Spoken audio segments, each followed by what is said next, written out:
So I have a suggestion to the people that say they have a 20-hour-a-day job, they can't afford to play video games, they don't have enough time to play video games, specifically MMOs, but this could go for any kind of game, I suppose. They beg developers and they beg the entire player base to hand in all their progress that they've made just so they can make the XP rates higher, so they can have higher XP rates, better drop rates from bosses. And at the end of the day, I don't think they understand what a video game actually is, because if there's nothing to earn in the video game, if you want to make items easier to get, if you want to make the entire game play itself to where, you can have your 20-hour-a-day job and just have, everything given to you on a silver platter, then what's the point of a video game at that point? You're not doing anything. You're not having fun with the game, accomplishing or earning anything. You don't have any prestige. So I just want to ask you, what the actual point is in trying to get the game developers, like I said, the entire player base to try to agree with you and to basically bend the knee to your own egotistical mindset and your own life choices. You think that everybody should change the way they play the game. You should change the game and the culture, especially if we're talking about some kind of, old game like RuneScape that was from 2001, and you want all of a sudden, you want some type of Squeal of Fortune like thing where you can just purchase progress and stuff. That's not going to happen, buddy.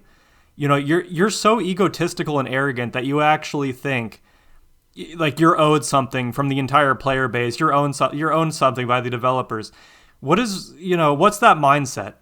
What are you even thinking when you say that? Oh, I have kids, I can't afford to play the game. Go take care of your kids and actually be a parent. You're not acting like an adult right now. You're acting like an arrogant child that, everybody should just cave into and, just give everything to automatically, like you shouldn't have to earn anything. It's so egotistical and arrogant. There's no other words to describe that. And I think that, people complaining to me that I'm complaining about Jagex, for example, with RuneScape adding yellow lines and stuff to Tutorial Island because you don't even know how to play the game.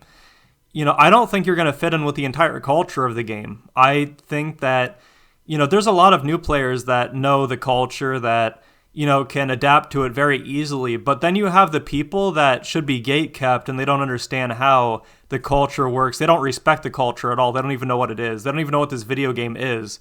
And they're never going to try to learn it. It's funny that Jagex tried to cater these people before by, removing the Mosh Giant from Waterfall Quest because they couldn't even do Waterfall Quest. And then Jagex is saying they're eventually going to do raids and get an Infernal Cape. Completely ridiculous.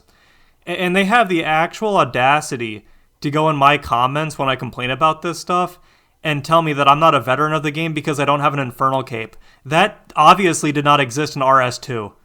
I started playing the game in December of 2005, and you're going to sit there and tell me I'm not a veteran because I don't have an Infernal Cape and I'm not maxed.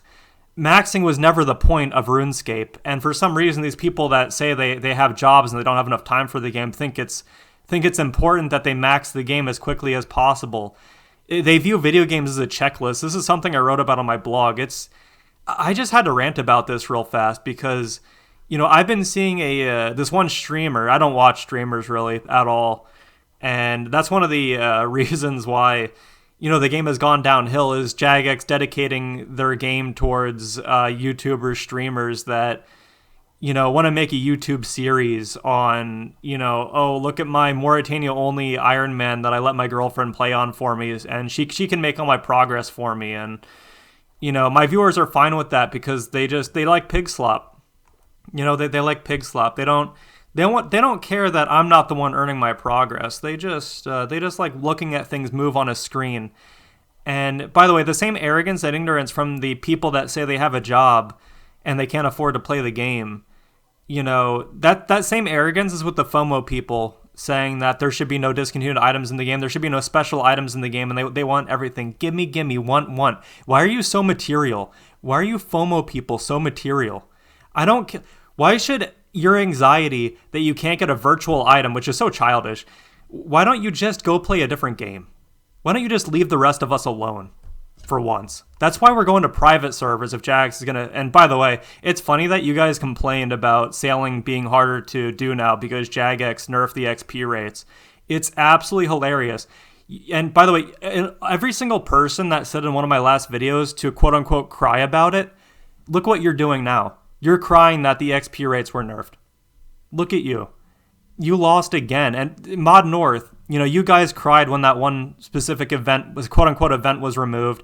You guys cried when another discontinued item was added in RS3. You guys cried when what was the most recent thing? Well, anyway, that's enough about the tourist. I wanted to point out how ironic it is that they're telling me to stop playing the game if I don't like it when Jagex does actually make something easier, but then they cry about it right afterwards. And I'm not using any strawmen right here. These are the same people that told me to cry about it, and then I see them online, the same people crying that they nerfed the sailing XP rate. It's absolutely hilarious. And the irony of it is these are new players that are tourists to the game, and I'm fine with new players, obviously. We need to pass the torch on to the younger generation.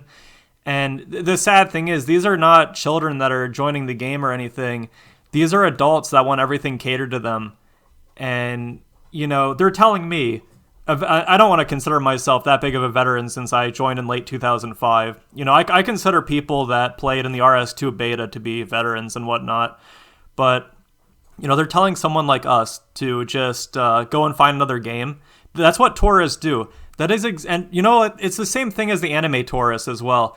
They have all those flags in their bio, all those pronouns, and they tell us, all of a sudden, they're telling the older veterans to leave the game if we don't like it. No, how about you leave because you've never been here before and your political ideology didn't even exist back then?